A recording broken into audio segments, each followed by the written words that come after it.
Namo Phat, good morning. Thank you for joining me for our daily practice check-in. Listen, listen, listen.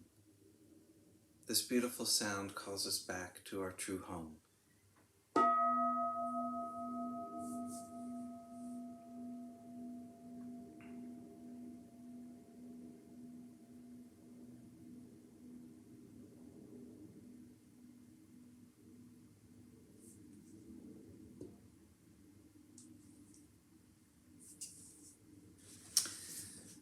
The fourth mindfulness training.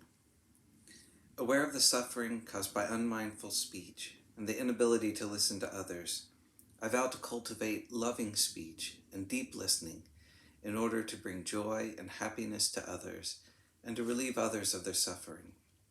Knowing that words can create happiness or suffering, I am determined to speak truthfully, with words that inspire self-confidence, joy, and hope.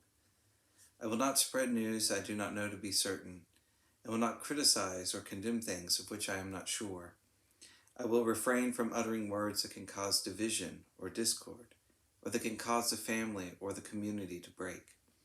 I am determined to make all efforts to reconcile and resolve all conflict, however small.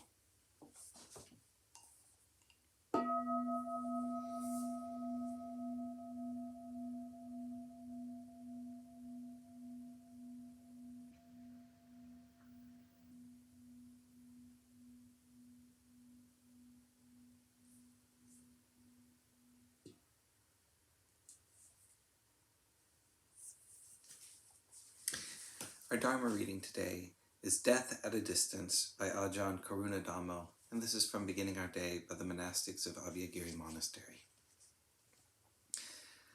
The contemplations of old age, sickness, and death are themes that seem to be repeating themselves these days.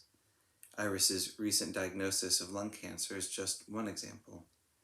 Based on my own experience of having been a nurse, it is interesting to see how the mind immediately moves toward the technical aspects of the illness. What kind of tumor is it? What is the staging? What are the treatment options? What are the services that are available? This is all based on my conditioning and background. Then sometimes I move into, how is this for Iris? What is she going through? What kind of resources does it take to deal with this kind of information? How is she coping with this? What can I do to help her? How can I be most attentive without being overly solicitous? I recognize, both in myself and others, that this kind of speculation and questioning are expressions of a truly noble concern for what Iris's experience may be like and how we want to help. In some ways, though, as we try to help, we can take the focus off our own experiences and put off the need to reflect on ourselves.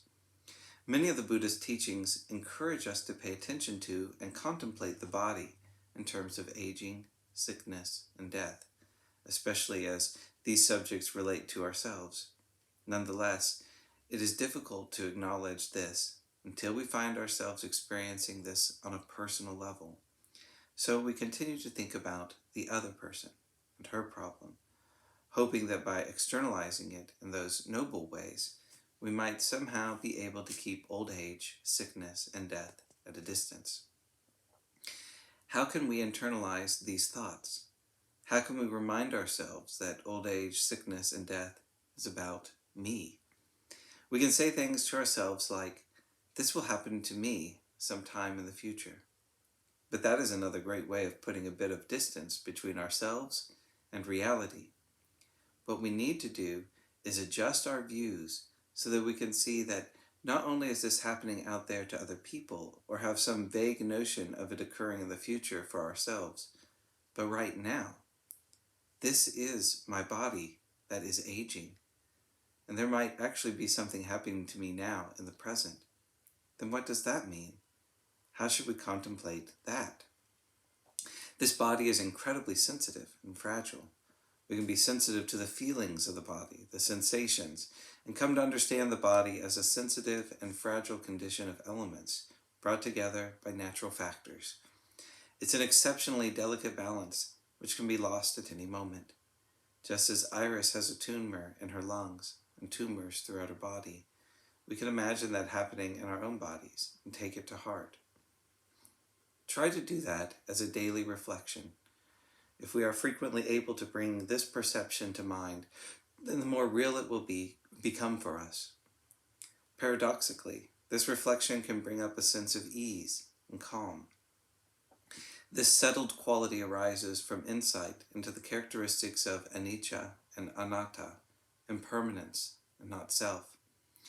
Both characteristics become more apparent and real, so that when serious illness or imminent death approaches, there will be a familiarity with the nature of one's finite existence.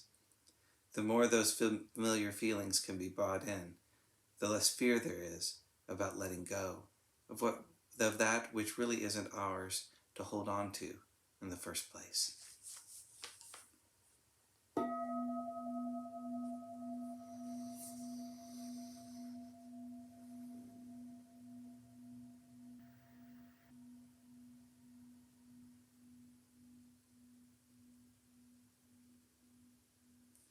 May all beings be well. May all beings be happy. May all beings be peaceful. Sadhu, sadhu, sadhu. Thank you for joining me this morning.